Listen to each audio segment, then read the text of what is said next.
Some say as long as there's a tag saying made in China, the bag can never be luxury. However, in fact, more than 80% of the luxury bags in the world are made in China. But those luxury brands just won't acknowledge that. They take almost finished bags from China factories back to their own factories and just do the repackaging and logo installing, something like that. That way, the bags will appear at their boutiques as made in Italy or made in France. You know, those sophisticated European countries, which make you feel mysterious, royal, and thus luxury. Now, close your eyes. Let's just do a little, very easy experiment in your head, okay? Imagine that you have an Hermes bag, and suddenly the label on it changed from made in France into made in China, while everything else, like leathers, zippers, and hardware, remain the same. Do you suddenly feel that your bag is not as luxury as before? If you do, that means you have been misled and poisoned by the market campaign of those luxury brands for too long. Welcome to the real world. Now you see, those bags are made in China by our intelligent and diligent Chinese artisans. Let's not be poisoned and misled by the market campaign any longer and be a real person. Buy a bag from us, from our factory in China, see the real world. Imagine buying a bag for over $30,000 and knowing that to get that bag will be produced from A to Z. Like 90% of the production of the bag was just about $1,400. And like the only thing that is making that bag to be different and special is the logo. So the finish of that bag, the finishing, everything is about $1,400. But then when you go and buy these bags and luxury brands, just because of the name and the logo, you're paying way over $30,000 for the bag. This trade war that is going on between the US and China has brought a lot of Chinese companies. It seems that I don't even know where they're coming from, because these videos have been made, I think before now. Some of the videos I've made earlier, March, February, and the thing is, TikTok is banned in China. So I don't even know where all these videos are coming from. And the thing is, they're exposing everything, which is interesting. They're exposing luxury brand Lululemon. Imagine Lululemon, the whole production, everything is about $3. And you can get Lululemon set for about $100 plus, just because of the logo. I feel like people that buy those Birkin bag, in my own head, I feel like they are investing. But the way it is, if I can get the same quality of what you're carrying, the only thing that you are investing is the logo. What do you guys think about this Chinese brand that are coming to tell us where all these big designer brands are sourcing their product from, the companies they're producing from? What is your take on this trade war? Let's have conversation in the comment section while I show you some videos. Then we'll come back and talk about it. The bags come from China, but the leather comes from Nigeria. The bags are manufactured in China, but the leather, the exotic skins, the snake skin, the alligator, it comes from Kano, Nigeria.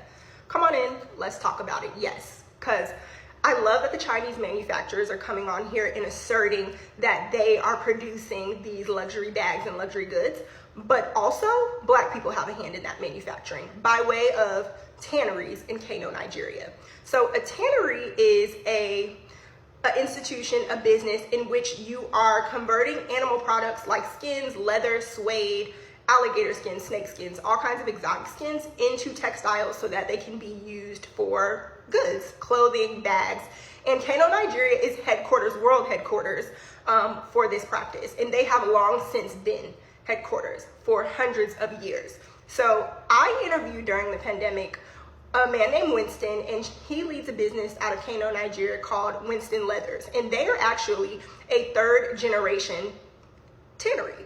So he confirmed that his tannery produces leather goods and exotic skins for brands like LVMH, so Louis Vuitton's portfolio of brands, Ralph Lauren, many other luxury brands. And I interviewed him on Twitter. I'll link to that thread so you can go back and read it.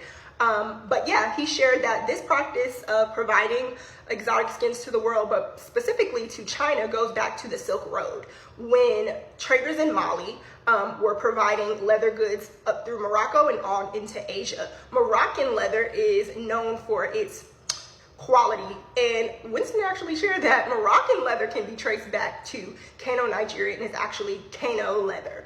So I love all the conversation that Chinese manufacturers have started around like amplifying that those goods are produced and manufactured in China. I want to go a layer deeper and talk about how Black people are actually contributing to the manufacturing as well, because the leather goods and the exotic skins that make up those bags that they're putting together in China actually started on the continent of Africa, in Nigeria. Okay, let's talk about it. If we're gonna talk about it, let's talk about all of it. And sorry, I'm getting ready. I'm gonna put my brush down to talk about some bags that I love by Black designers. So this beauty is Antelope. This is by a brand called Brother Valet. A Black woman named Aurora James leads that brand. I still wear fur, don't kill me. I read a great New York Times article about how basically fur was phased out when Black women were able to access it in greater numbers. So basically, because Black women could access something that white people felt was exclusive to them, that's when they decided, oh no, vegan leather. And I am not a proponent of, inhumane treatment of animals, but I do love fur, and it is a part of Black womanhood, Black girlhood, rites of passage. We hand down fur coats. So I love a fur. Brother Valet has great bags, and they also benefit women in Africa who construct these bags. I want to talk about Hanifa. I can't get enough of Hanifa. I love Hanifa Muvemba as a person. And she is also a Black designer from the continent of Africa. She is from Congo, and she produces bags. This is a great bag. It comes in a larger size. It also comes in black, I believe, and maybe red. And yes, I love this bag. She sent this bag to me. Thank you so much, sister. Love this down and wear it. Okay. And we gotta talk about Luar. So Luar is headed by Raul Lopez. He is a person of color. And he's actually previously one half of Hood by Air. So if you're familiar with Hood by Air, they pioneered streetwear. He was one half of the duo who founded it and led it. So icon already. He circled back, okay, and hit us with another brand called Luar. This is the ostrich texture. This is 100% genuine leather. It's ostrich textured. I also have a smooth version of this bag in brown. And then I also want to shout out another Black handbag designer named Wilglery. She heads the brand Anima Iris. I had the pleasure of working with Wilglery when I was at Amazon. So I was brought to Amazon. Many of you know I work in luxury fashion. Hi, I'm Shelby. I'm a costume and fashion historian, a Forbes 30 Under 30 honoree, a Vogue Business 100 Innovator honoree, and a 10+ year veteran of the luxury fashion industry. And during my career journey, Amazon brought me over to stand up their luxury division. And so I onboarded luxury brands with an emphasis on Black luxury brands, okay, and I got to onboard Anima Iris, and Wilglery and her team were amazing. Love her bags down, own more than a couple. They're not within my reach right now, but wanted to shout her out because her bags are still produced on the continent of Africa as well. So support her bags. But yeah, I just wanted to talk about that, girlies, because it has to go without saying. Black people are in the mix with a lot of things, okay? And this is one of them. So just as China is making sure to assert their contribution and their attribution to the luxury handbag industry, I want to make sure that we assert and attribute Black people's contribution, which is specifically in Kano, Nigeria, via these tanneries. So yeah. China said, fuck them tariffs. They are offering a 13% cash back on any purchases from American citizens. And not only that, they're going to give you 280 hours of visa-free entry into China to go shopping. No paperwork, nothing to do, no visa needed. You can just go to China and buy whatever it is you want. They said if America wants to try to keep American citizens from buying foreign goods, good luck. Because not only can you come here and buy the same shirt that you would buy in America for $40 and buy it there for $21, they also took away all prosecutions from fake brands. So they used to prosecute retailers who were making knockoff brands. They said, not anymore, honey. You can come buy all you want. They're not prosecuting any of their citizens for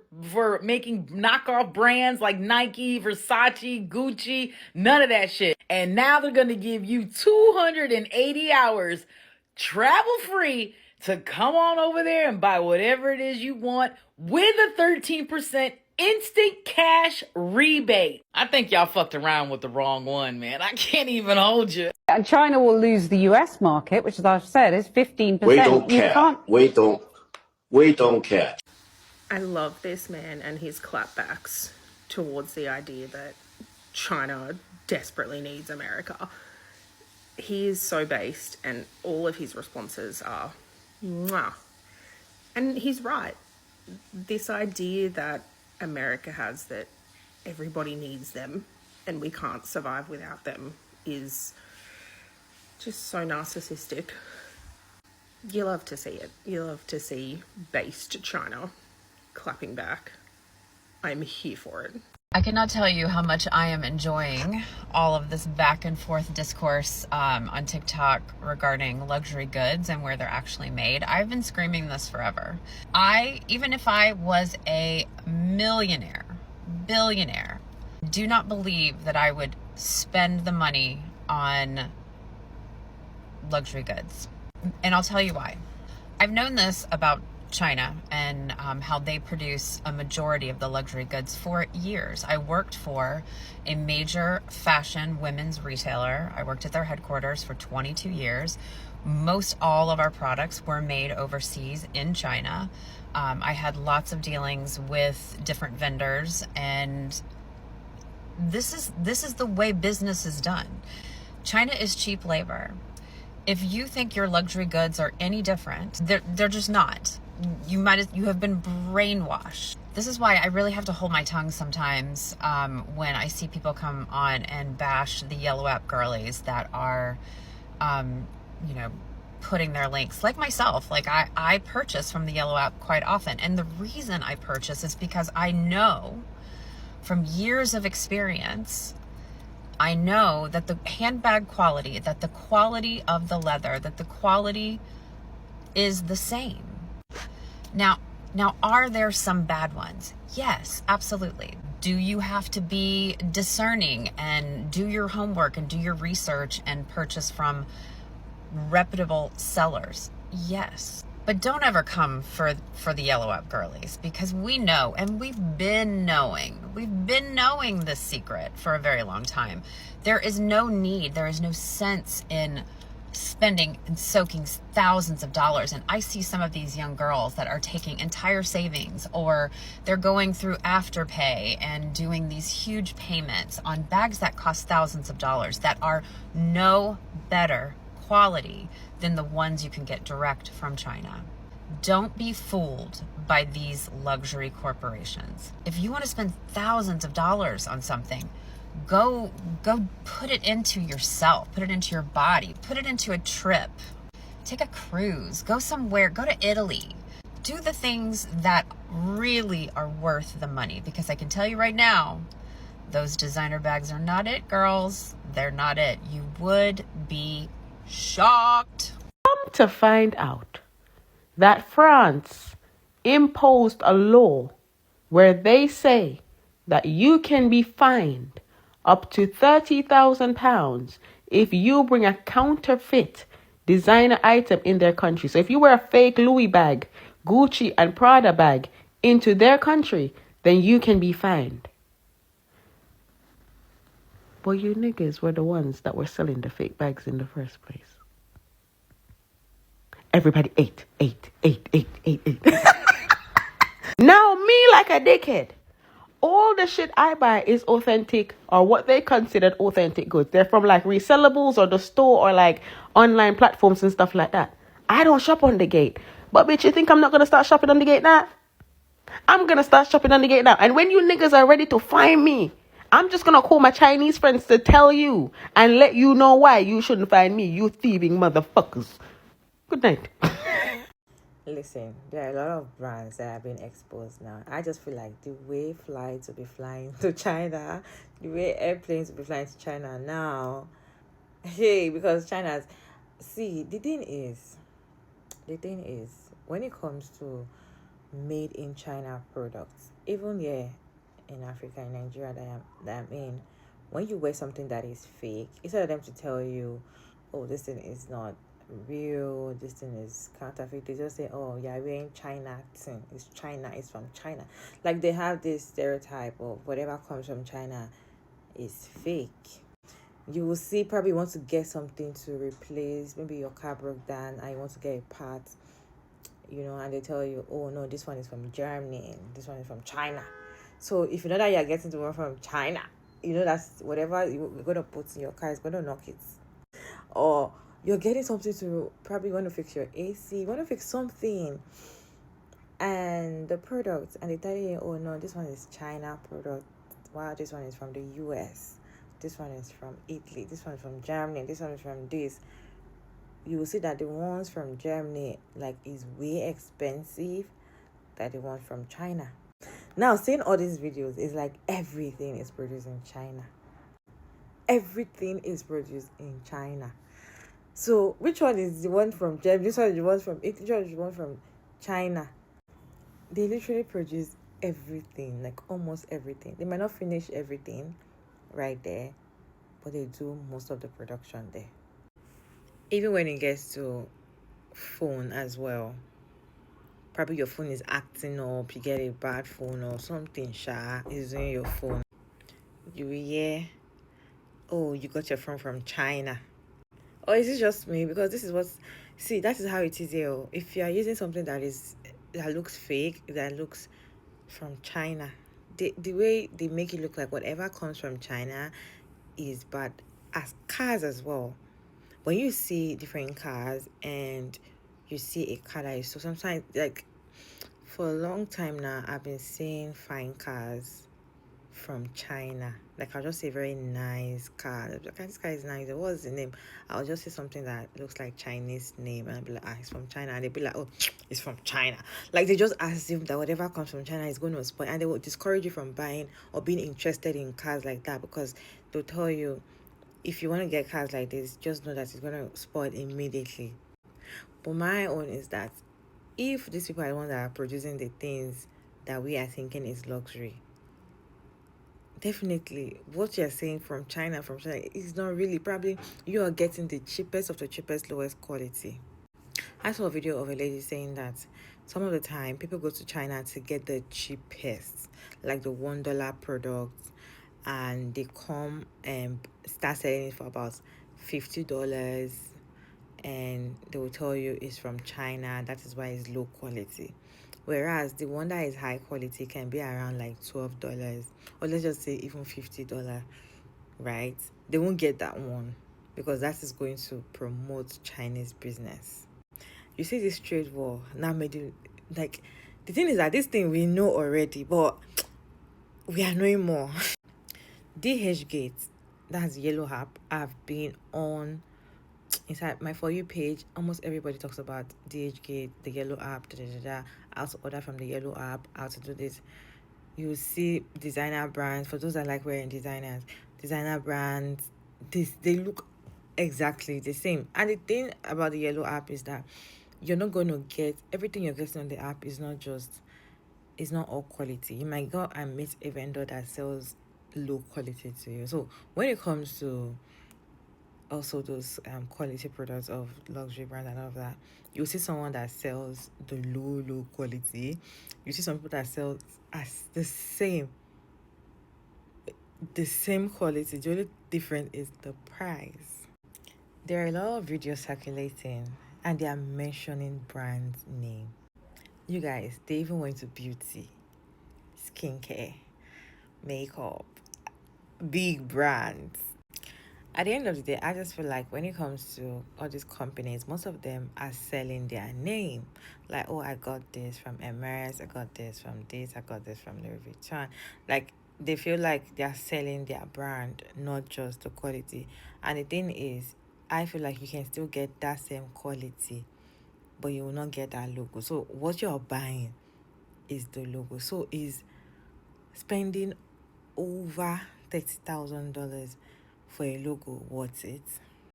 Because I personally believe that when you're shopping for luxury brands, you are investing. I believe in that because I feel like when you buy quality, I believe in buying quality. I like buying quality products than buying cheap ones that are not quality. I can buy cheap that is quality, but it must be quality. I want to buy something that I can wear and get tired of it, then dispose. I don't want to wear something that I don't want to buy a slippers that I'll be scared of walking, that it can just cut and embarrass me, or something the soul can remove. I don't want to do that. I want to wear a quality product that, you know, I will have full confidence when I'm out. I want to wear sneakers that is quality, not something that, you know what I mean, right? So if the only thing that is making me to buy expensive designer products is their logo, where I can get that same quality for cheap price, I don't know, like, this is crazy. What is your take on these designer brands and China exposing them and all of that? What do you have to say? Let me know your thoughts down in the comment section, respectfully. And yeah, I just like to share this video for you this morning, and I'll see you in my next video. Bye.